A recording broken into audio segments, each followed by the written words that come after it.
നമസ്കാരം. നമ്മളിന്ന് കുറച്ച് വ്യത്യസ്തമായ ഒരു വിഷയത്തിലേക്കാണ് കടക്കുന്നത്.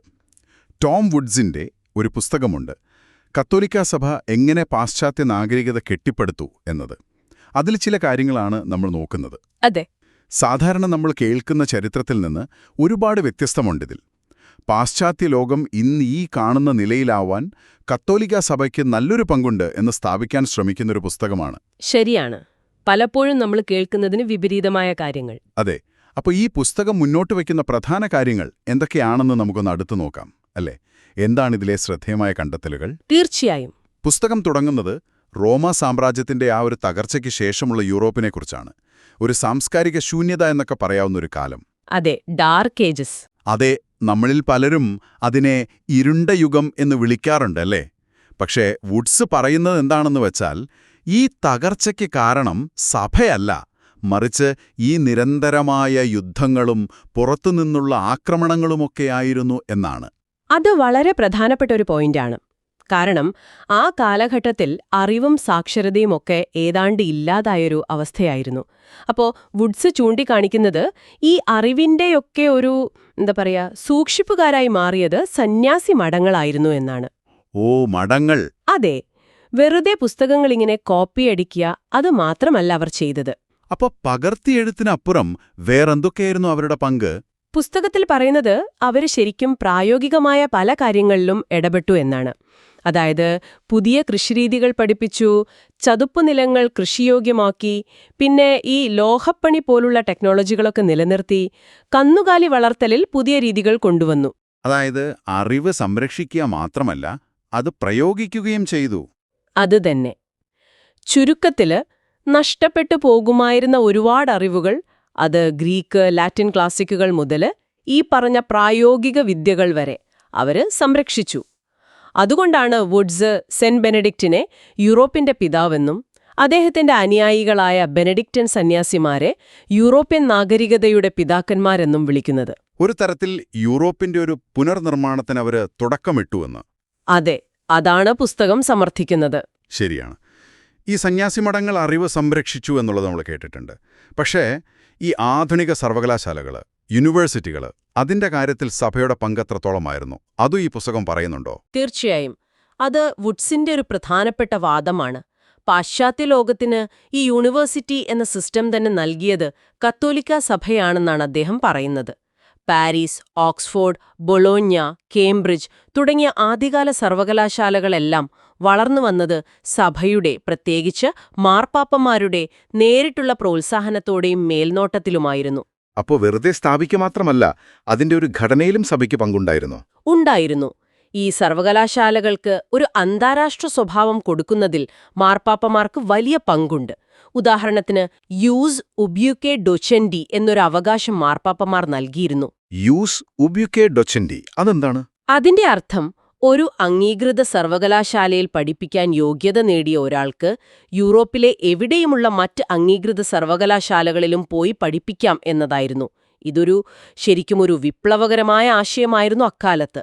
ഓഹോ, അതായത് ഇന്നത്തെ പോലെ ഒരു അക്കാഡമിക് ക്വാളിഫിക്കേഷന് ഒരു ഇന്റർനാഷണൽ റെക്കഗ്നിഷൻ കിട്ടുന്ന ഒരു രീതി. അതെ അതെ, കൃത്യമായി പറഞ്ഞാൽ അത് തന്നെ.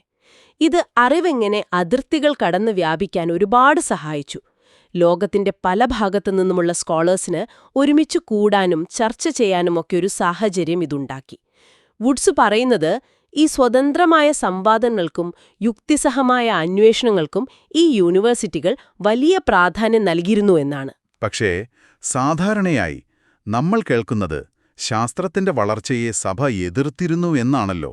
ഈ ഗലീലിയോയുടെ സംഭവമൊക്കെ എപ്പോഴും പറയാറുണ്ട്. എന്നാൽ ഈ പുസ്തകം അതിനെ എങ്ങനെയാണ് കാണുന്നത്? അതൊരു പ്രധാനപ്പെട്ട ചോദ്യമാണ്. കാരണം ആ ധാരണ വളരെ ശക്തമാണ്. പക്ഷെ വുഡ്സ് വാദിക്കുന്നത് നേരെ തിരിച്ചാണ്.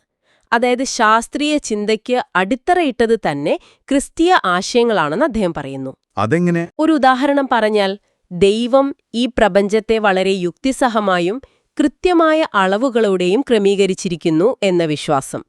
ജ്ഞാനത്തിന്റെ പുസ്തകത്തിൽ പറയുന്നുണ്ടല്ലോ, അളവിനും എണ്ണത്തിനും തൂക്കത്തിനും അനുസരിച്ച് അവിടുന്ന് സകലതും ക്രമീകരിച്ചിരിക്കുന്നു എന്ന്. ഈ ഒരു ചിന്ത പ്രപഞ്ചത്തെക്കുറിച്ച് പഠിക്കാനും മനസ്സിലാക്കാനും സാധിക്കും എന്നൊരാത്മവിശ്വാസം ശാസ്ത്രജ്ഞർക്ക് നൽകിയെന്നാണ് വുഡ്സ് പറയുന്നത്.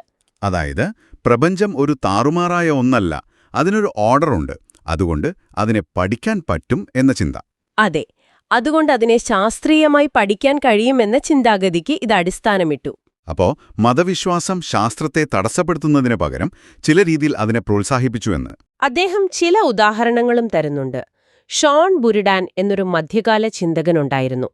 അദ്ദേഹം ഇനേർഷ്യ അഥവാ ജഡത്വചലനം, ഇനേർഷ്യൽ മോഷൻ എന്ന ആശയത്തിലേക്കെത്തുന്നത് അരിസ്റ്റോട്ടലിന്റെ ഭൗതികശാസ്ത്രത്തിലെ ചില ആശയങ്ങളെ ദൈവശാസ്ത്രപരമായ കാരണങ്ങളാൽ ചോദ്യം ചെയ്തപ്പോഴാണ്. ഓ, ദൈവശാസ്ത്രപരമായ കാരണങ്ങൾ വെച്ചോ? അതെ, ദൈവം ചലനം തുടങ്ങിവെക്കുക മാത്രമല്ല, അത് തുടരാനും സഹായിക്കുന്നു എന്ന ചിന്ത അരിസ്റ്റോട്ടലിൽ നിന്ന് വ്യത്യസ്തമായ നിഗമനങ്ങളിലേക്ക് അദ്ദേഹത്തെ നയിച്ചു. അതുപോലെ ഫാദർ നിക്കോളാസ് സ്റ്റെന്നോ, അദ്ദേഹത്തെ ഭൂഗർഭശാസ്ത്രത്തിന്റെ പിതാവ് എന്നാണ് വിളിക്കുന്നത്. പിന്നെ ഫാദർ റോജർ ബോസ്കോവിച്ച്, അദ്ദേഹം ആറ്റോമിക് സിദ്ധാന്തത്തിന് സംഭാവന നൽകിയ ആളാണ്. ഇവരൊക്കെ കത്തോലിക്ക പുരോഹിതരായിരുന്നു. ഇവരുടെയൊക്കെ സംഭാവനകൾ പുസ്തകം എടുത്തു പറയുന്നുണ്ട്. അത്ഭുതം തന്നെ. ഈ ജെസ്യൂട്ട് ശാസ്ത്രജ്ഞരുടെ പേരിൽ 35 ചാന്ദ്ര ഗർത്തങ്ങളുണ്ടെന്നുള്ള കാര്യവും ഇതിൽ പറയുന്നുണ്ടോ? അതെ, അതും എടുത്തു പറയുന്നുണ്ട്. ഗ്രെഗറി കാലണ്ടർ പരിഷ്കരിച്ചതിൽ ജെസ്യൂട്ട് ഗണിതശാസ്ത്രജ്ഞർക്ക് പങ്കുണ്ട്. ഭൂകമ്പങ്ങളെക്കുറിച്ചുള്ള പഠനങ്ങൾ നടത്തിയ ജെസ്യൂട്ട്കാരുണ്ട്.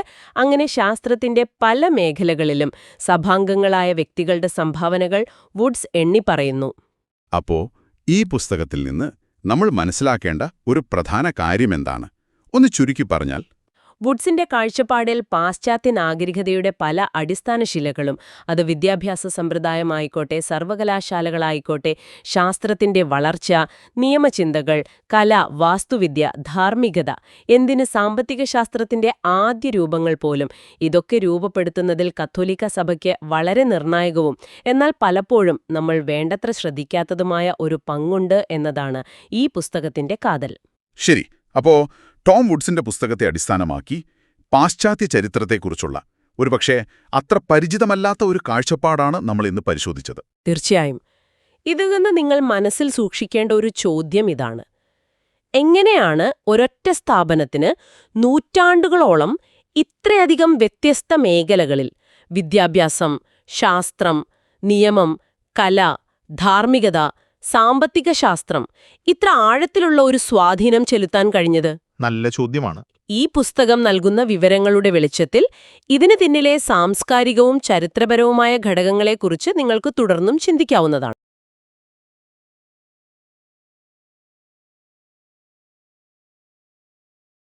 ഉണ്ടായതും ഒരുമിച്ച് വെച്ച് നോക്കുമ്പോൾ ഡിസൈനർ ഈ പ്രപഞ്ചത്തിനുള്ളിൽ തന്നെ ഉള്ള ഒരു ശക്തി, ഉദാഹരണത്തിന് പാൻസ്പെർമിയ വാദത്തിലെ പോലെ അന്യഗ്രഹജീവികളോ മറ്റോ ആകുന്നതിനേക്കാൾ കൂടുതൽ സാധ്യത ഈ പ്രപഞ്ചത്തിന് അതീതമായ, അതിനെ സൃഷ്ടിച്ച ഒരു ബുദ്ധികേന്ദ്രമാകാനാണ്.